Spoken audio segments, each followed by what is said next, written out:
걱정이 되더라고요. 이런 장면을 그냥 보여주진 않았을 것 같아요. 정원이 어머님이 치매 초기 증상이 있지 않을까.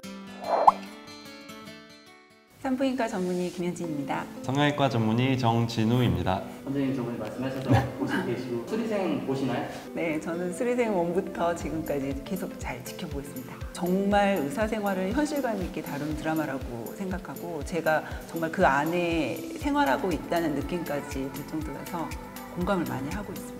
네, 6화가 너무 기대되고 빨리 보고 싶습니다. 같이 할까요? 네. 한번 보시죠. 네. 한번 한번 보시죠. 아니, 잠깐만요. 진짜 의사들이 보는 슬기로운 의사생활 시즌2. 오늘은 6화 함께 보시죠. 호암마마보다 무섭다는 3월 초턴의 계절이 왔군. 이런 말이 있더랬지. 이왕 아프려면 3월엔 아프지 마라. 3월 1일부터 인턴이야. 아무것도 모르는데 하루 만에 인턴이고 주치인 거지. 맞아요. 지금 윤복이랑 인턴이 됐어요. 네, 벌써 3월이 돼가지고 학생이었던 게 엊그제 같은데. 3월이 되면 정말 많은 게 바뀌잖아요. 3월이 되면 인턴 선생님들도 새로 오시고 또 인턴이었던 선생님들이 레지던트 전공의 1년차 선생님이 되시고 네. 또 전공이 4년차였던 선생님이 이제 전문의를 네. 따시고 선생님 전임이 되시고 그래서 3월 달에는 굉장히 많은 변화가 있는 것 같아요. 네. 그런데 3월에 아프지 마라 뭐 이 정도는 아닌 것 같은데요. 왜냐하면 교수님이 다 환자를 다 보시고 뭐 수술이며 중요한 결정은 다 하시기 때문에 이 드라마를 보고 정말 3월에는 정말 안 아파야겠다 이렇게 생각하시면 그렇게까지 걱정 안 하셔도 됩니다. 아픈 거를 선택할 수 있나요? 맞아요. 3월에 3월에만, 아프셔도 괜찮습니다. 괜찮다. 네, 의사들은 그렇게 말하고 싶습니다. 선생님도 인턴 때 사고 많이 치셨어요? 나 하루에 4번 온 적도 있어. 최악은 교수님한테 콜해야 할 때. 그때 진짜 콜이 참 무섭죠. 굉장히 긴장하면서 콜하는 대본 만들어서 보면서 교수님 있는 것처럼 대본까지 만들 정도는 아니지만 환자를 잘 봤다, 잘 보지 않았다가 이제 교수님이 한마디 물어보셨을 때 답을 바로 하느냐 못하느냐 이렇게 결정되기 좀 많이 혼났던 것 같아요. 교수님한테 전화 드릴 때는. 그리고 교수님들은 또 바쁘시니까 전화를 빨리 끊으려고 하시거든요. 네. 하고 싶었던 말들을 다 못하고 끊을 때가 있어요. 옥마음으로 하고. 다시 전화 드리기가. 저 콧줄 넣는 것도 인턴이 하는 일이죠. 인턴잡이죠. 코로 저 관을 넣어서 위까지 넣는. 네. 저는 인턴 때 이제 의식이 없는 환자한테 넣는데 한참 넣는데 입안에 자주 있는 일이죠. 자주 있는 일이죠. 네, 저만 그런 건 아니죠. 콧구멍 하나에 이제 네. 저 L튜브 한 개가 들어가야 되죠. 원래 있던 걸 빼고 지금 새로 넣어야 되는데 네. 지금 원래 있던 걸 그대로 놔두고 네. 반대쪽에 한 개를 더 넣었어요. 네. 그런 일이 있을 수가 있나요? 그냥 조금 재미적인 요소를. 네, 근데 실제로 L튜브라는 게 정말 넣기 힘들잖아요. 의식이 있는 환자한테 계속 삼키라고 해도 한참 넣다 보면 정말 입에서 오물오물 씻고 계시는 분들도 네. 있고 잘 넣었다고 생각하는데 엑스레이 찍어보면 좀 잘 안 들어가 있고 조금 그런 어려워. 적들이. 하지만 몇 번 해보면 금방 할 수 있죠. 그렇죠. 한 10초 정도. 교수님이 그랬지. 서랍채 가져오라고. 서랍채 가져와! 서랍. 자를 가져오자.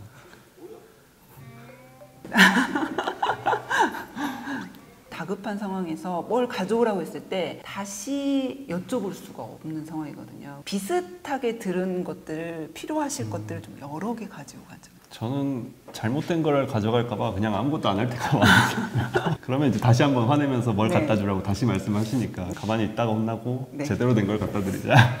베개부터 다시 포지션 잡는다고 자 베개부터!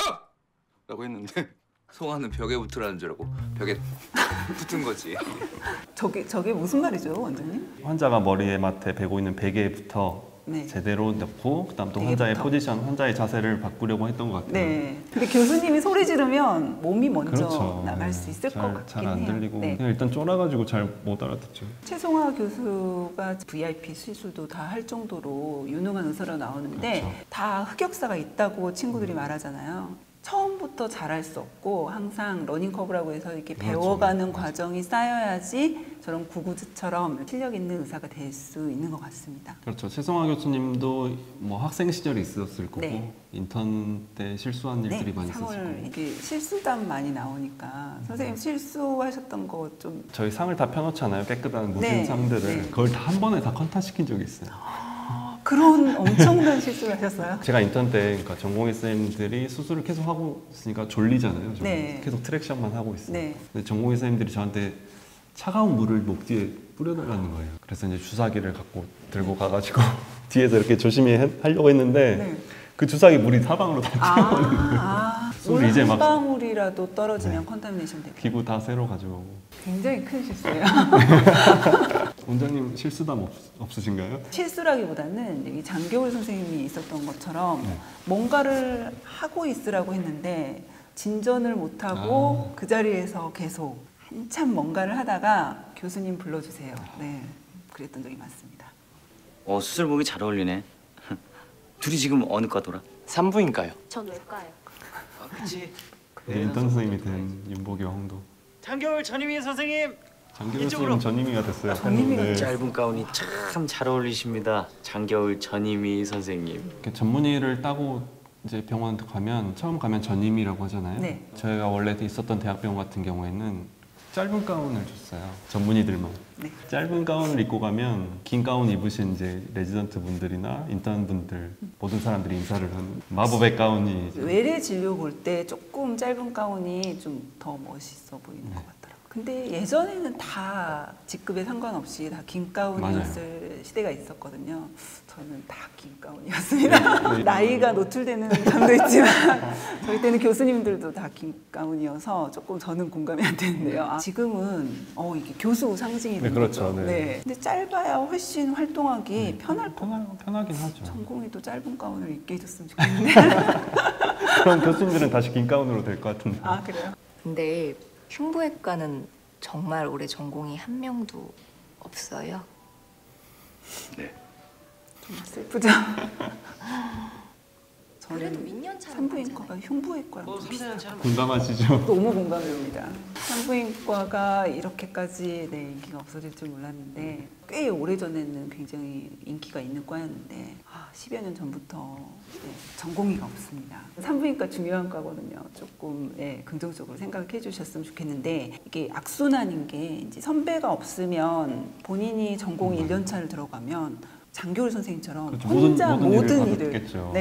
해야 되니까 윈년차가 없는 과는 아무래도 하고 싶어도 지원하지 않는. 뭐 3명을 뽑는다고 하면 네. 한 명만 지원하고 이런 과들도 있거든요. 그 한 명을 지원했던 사람도 일이 머뭇거리게 힘들겠구나. 되죠. 그러면 네. 바로 다른 데로 돌려보내요. 맞아요. 3, 4년차가 있는데 1, 2년차가 없는 과는 아무래도 인기가 떨어지고 있는 그러겠죠. 과여서 그럴 수도 있다고 생각이 됩니다.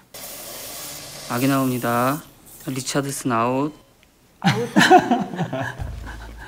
기구만 빼야 되는데 그런데 리차슨 아웃하고 나서 바로 1, 2초 만에 아기가 나오거든요. 나가는 과정을 저 두 사람이 저렇게 쳐다볼 수가 없어요. 근데 리차슨 아웃하고 나서는 바로 정말 그- 산부인과 의사한테는 가장 중요한 순간.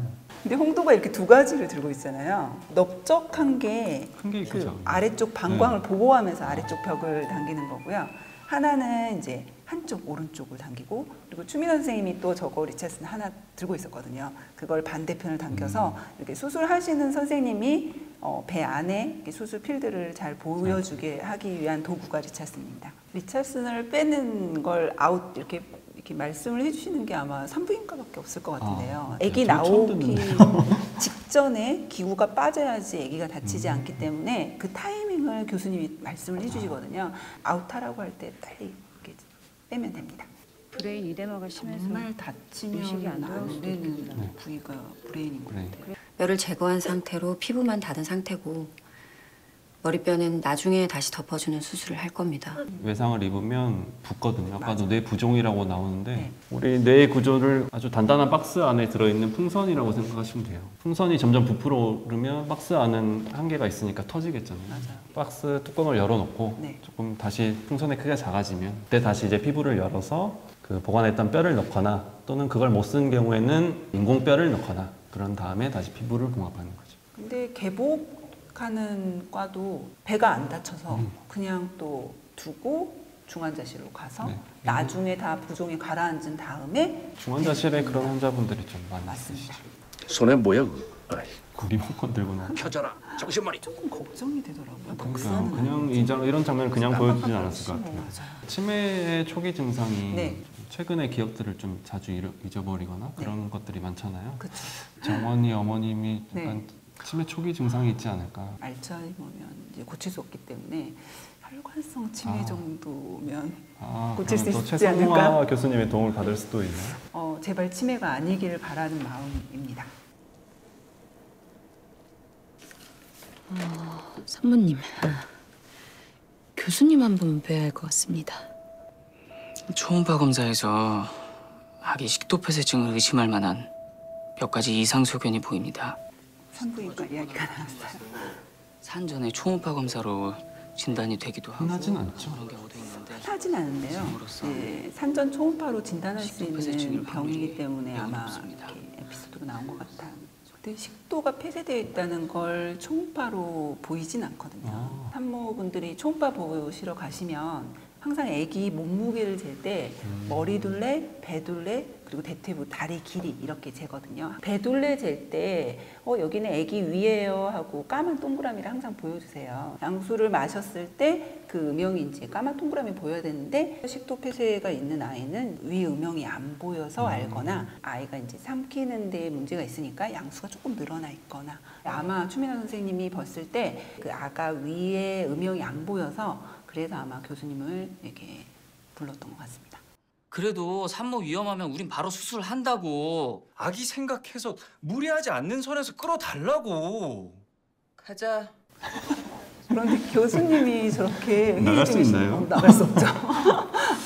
산부인과는 굉장히 소아과랑 협진하는 경우가 많은데요. 왜냐하면 인큐베이터가 정해진 대수가 있기 때문에 분만이 결정이 되면 인큐베이터를 확보를 해야 됩니다. 그래서 제왕절개 수술로 아이가 태어난 날짜가 정해지면 그때 이제 소아과 선생님이나 소아과 교수님이 대비해서 다 준비를 하셔야 되는 게 있죠. 저희 과는 그런 건 전혀 없고 이제 협진이라고 하면 그냥 네. 협진으로 컴퓨터로 적어서 상처 좀 봐주세요. 네, 요즘은 암 치료를 하더라도 암이 수술로 끝나는 게 아니라 그 이어서 항암 치료를 해야 되는 치료? 경우가 많기 때문에 방사선 치료도 그렇죠, 있을 방사선 거고요. 치료. 그래서 모든 의사 선생님이 치료 플랜을 같이 모여서 환자 프레젠테이션 하면서 한다고는 들었습니다. 회의하다 탁과랑 이렇게 막 싸우고 막 이렇게 논쟁이 있는 경우가 많을까요? 있나요? 싸우는 경우가? 저렇게 이제 교수님들은 싸우시진 네. 않죠. 근데 네. 아래 이제 레지던트들끼리는 네. 조금 기싸움들이 좀 있어요. 이 환자를 같이 수술할 때 네. 우리 과가 먼저 수술을 하느냐, 다른 과가 먼저 들어가서 수술을 하느냐 이런 것 때문에 좀 기싸움이 있을 때도 있고요.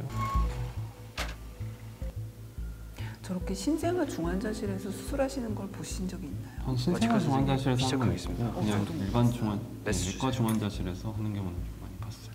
아무래도 막 태어나서 좀 아이가 이제 작으니까 저기서 수술하는 것 같습니다. 그 하얀 거탑인가 이런 네. 드라마에서도 2층에서 위에서 내려다보는 유리를 원장님. 통해서 학생들도 참관하고 네. 또 높으신 분들도 오고 그러잖아요. 저는 그런 보신 적 수술실을 있으세요? 본 적이 없어요. 있으면 되게 수술실. 좋을 것 같긴 해요. 이렇게 좁은 필드 안에서 수술을 하고 계시는데 뒤에서 보면 네. 좀 필드가 잘 안 보이고 한계가 있거든요. 좀 위에서 이렇게 아래에서 내려보면 되게 좋지 않을까요? 그것보다 지금 슬기로운 의사생활에 나와 있는 수술실이 실제 수술실과 여기는 거의, 정말 현실적으로 거의 잘, 흡사합니다.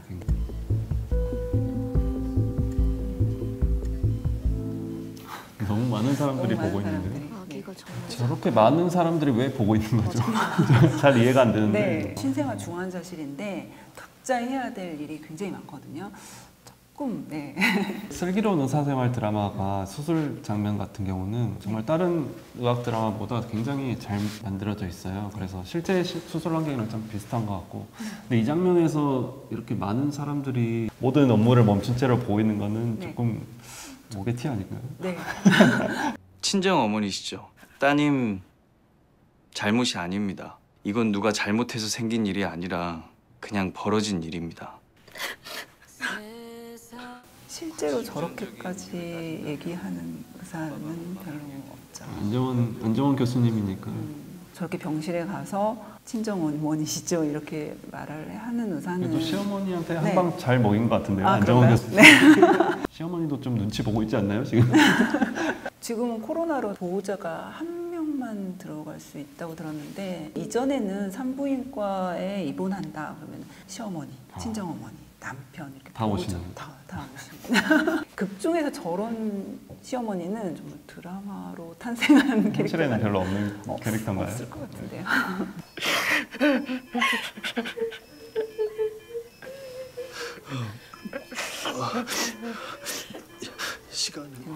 보는 거. 사망 시간을 이제 말을 해야 되는데 지금 전공의 주치의 선생님이 오느라고 말을 못 하고 있어요. 또 경험이 있는 건 태아가 이제 사망했다는 걸 알려야 할 때가 있거든요. 그 초음파를 대자마자 느낌이 있어요. 심박동, 애기 심박동이 없는 거죠. 주치의가 아무 말도 없이 초음파만 보고 있으면 산모가 선생님 무슨 일인가요? 입이 안 떨어지는 거예요. 원장님은 사망 선고를 저희 성형외과는 사망 선고하면 큰일 나죠. 네. 큰일 나는데 네. 저는 인턴 때 시골에 있는 병원으로 파견 간 적이 있는데 그때 교통사고 환자 한 명 왔었는데 좀 안 좋아서 그때 사망 선고를 처음이자 마지막으로 한 번 해봤습니다. 준환 1년차 때 처음으로 사망 선고하고 앞에선 아무렇지도 않게 잘하고 화장실 가서 겁나 울었네. 너 그러고 나서 후회했잖아. 무슨 왜? 운 거? 화장실에서 몰래 온 거. 그게 너무 후회됐어. 참아야 되는 줄 알았어요. 울면 안 되는 걸로. 환자 앞에서 울음을 보인 적이 있으신가요? 저는 정말 참으려고 노력하지만 저도 감정이입이 돼서 꼭 촉촉해질 때가 많죠. 오래 입원하는 산모도 많은데 이제 결과가 안 좋았을 때 공감이 되면서 같이 슬퍼하는 일이 있을 수 있는데요. 이 드라마가 마지막에 죄송합니다. 네, 울컥 있습니다. 울컥. 저희는 정말 감정의 변화가 거의 없는 과라고 생각해요. 슬퍼지면 안 되잖아요. 맞아요.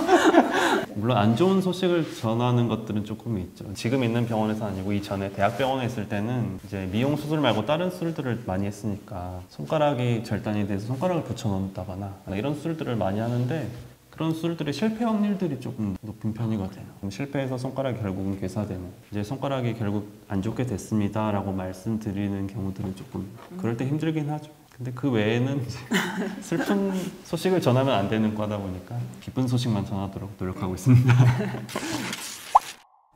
드라마가 마지막에 항상 노래가 네. 나오잖아요. 이번 노래 괜찮아, 다 잘 될 거야. 이게 정말 공감 많이 됐어요. 괜찮아, 다 잘 될 거야가 환자한테 하는 말일 수도 있고 네. 내 자신한테 맞아요. 하는 네. 말일 수도 있고 네.